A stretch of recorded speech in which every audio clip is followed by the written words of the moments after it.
Hey guys, Troy Francis here with another video. Women hate male dating coaches giving advice to men. In this video, I'm going to reveal why. Before I get into it, do subscribe to the channel, do give me a like, do write a comment under this video. Everything helps to push out the algorithm. Thank you very much. So, women traditionally hate male dating coaches who are giving advice to men. Why might this be? Well, the simple reason is, TLDR, the simple reason is because these dating coaches, these pickup artists or whatever you want to call it, are effectively revealing the secrets that women use to get with men or to keep men on the hook or whatever, and giving those tactics to guys. If you read The Art of Seduction by Robert Greene, which I would recommend that absolutely everybody does because it's a fantastic, fantastic book. If you guys are aware of Robert Greene, he wrote The 48 Laws of Power and various other books about history, about strategy, about social dynamics, about human psychology, about the darker side of human psychology. The Art of Seduction is, in my view, one of his best, if not his best books.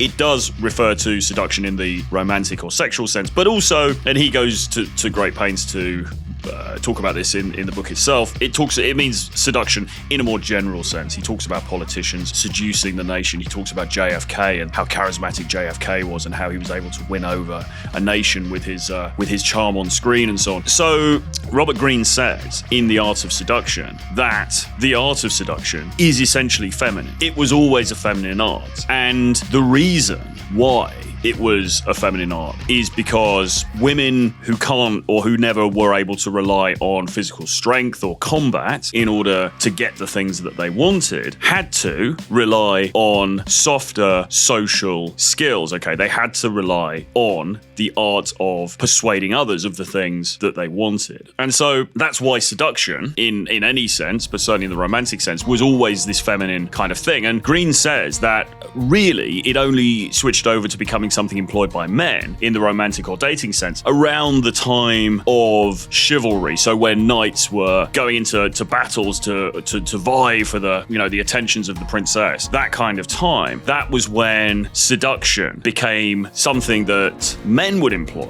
And in the time of the court, so now we're talking around the 18th century in France, for example, where the court of Louis XIV, for example, became this political space whereby you weren't able to rely on force. It wasn't about people wrestling each other to the ground or Vikings like hitting each other over the head or sword fighting or anything. You had to be more savvy than that. You had to be political. You had to employ more subtle methods, okay? And so, and that time also coincided with the writings of some of the original great male seducers, okay?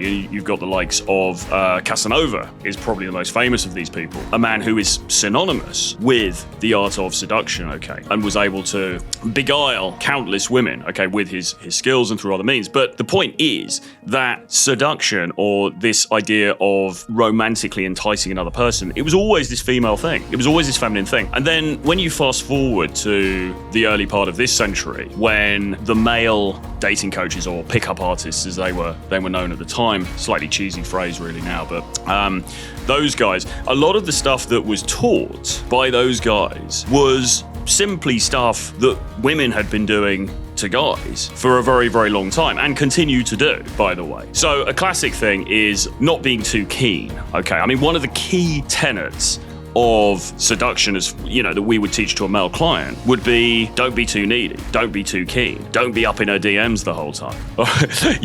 Don't be seen to be pursuing her the whole time, right? Because people value those things that they can't easily get. It's a very simple concept, but it's one that we all find rather difficult to adhere to, because if we really like somebody, we kind of we want to pursue them. We want to try to get them. And unfortunately, the more available we make ourselves, the more turned off they become. And this goes for both sexes, actually. I did a video talking about this on the female to male side, whereby, women can actually put off a high value guy because they're all over him and they're all up in his business and they're not giving enough space, okay? But certainly, women have always intuitively been aware of this stuff for the most part, Women are very, very good at not seeming too interested, not giving too much of themselves too early, giving mixed signals. Right? Sometimes she's hot, sometimes she's cold. The guy can't quite figure out where he is. Where do I stand? All right? That's incredibly powerful. That's incredibly enticing for somebody who's in the act of falling in love. I say that in, advisedly. I mean, look, we're not in the Cancun phone party, nobody's falling in love, but you know what I'm saying. In the act of seducing somebody, that person not quite knowing where they stand is really powerful. Because if you know where you stand from the beginning, it's like, oh right, she's into me, he's into me,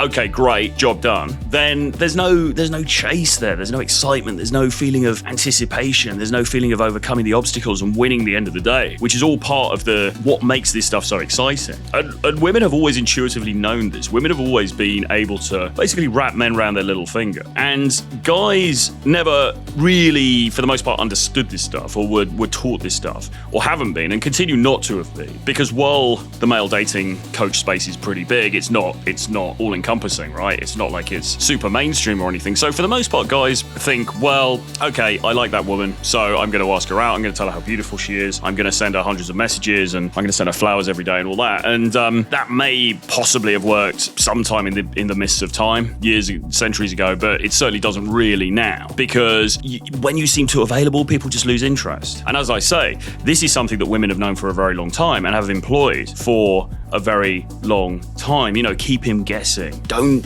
give yourself away too easily or too quickly. All right? Don't sleep with him on the first date. Things like this. You know, why are those rules in place? Well, for a variety of reasons, but part of it is probably because you want to kind of keep the guy on the hook. She wants to keep the guy guessing about where he stands. She wants to keep the guy interested. And for the most part, the game stuff, the pickup artistry stuff that was taught to men was essentially just what women were doing, but repackaged and given to dudes instead. And then of course women will say, well, it's manipulative, or it's it's terrible, and it's using mind games and things like that. And it's like, well, firstly, it isn't. It's just about having boundaries and about thinking about your presentation, the manner in which you present yourself a little bit more, and having a little bit more strategy behind it. And secondly, as I say, this is something women have been doing for a very long time. Seduction, the art of love, the art of seduction, it's always a bit of a dance. It's always a little bit of an interplay between the two sides. That's just the way it goes. I don't believe that one side is manipulating the other side any more than the other, really. I mean, there's, and the term manipulation is problematic anyway, because how do we really define it, all right? I mean, any act whereby you have an end goal in mind and you take certain steps in order to achieve that end goal could be deemed manipulative if somebody wanted to take that view. But it isn't necessarily. It's just about being effective, okay? And as I say, women have always really been better at this stuff than guys have. I mean, you will see guys who are absolutely distraught. I mean, absolutely just wound up over this girl because she's done these different things. Women are very good at going hot and cold. Women are very good at seeming to be into the guy for periods of time and then suddenly taking that attention away. Again, incredibly powerful stuff. If a guy does that, that could be deemed to be manipulative, or he's a jerk, or he's toxic, or whatever. But when a woman does it, it's just like, well, that's just women. That's just part of it. It's not questioned, okay? And I'm not complaining about that, but, we've got to look at this thing in reality. So the reason that women... Well, I think there's another reason as well, actually. And the other reason is that women don't want to give guys the keys to the kingdom, basically. I mean, women don't want guys who are too savvy about this stuff, because what women are seeking to do is to evaluate guys based on their social competence, okay? Because social competence, the ability to navigate the social and sexual sphere, is a proxy for that guy's ability to look after her in the wider world. And the guy who gets it, in inverted commas, the guy who is socially savvy, who is romantically savvy, he's probably done this before, he's probably had success in this before, okay? So there's some pre-selection there as well, all right? Because women want to fuck the guys who other women want to fuck, basically. And if he shows himself to be proficient in this stuff, that's a good signifier. So all of this stuff is showing very good signals to her as far as his abilities are concerned, okay? As I say, all of this stuff, though, really came from the feminine in the first place. And human beings are going to find effective ways in order to deal with one another, and they're going to lean into those methods, and that's just kind of how it is, really. I think we have to accept that the world is somewhat Machiavellian. Obviously, we want to treat each other well, but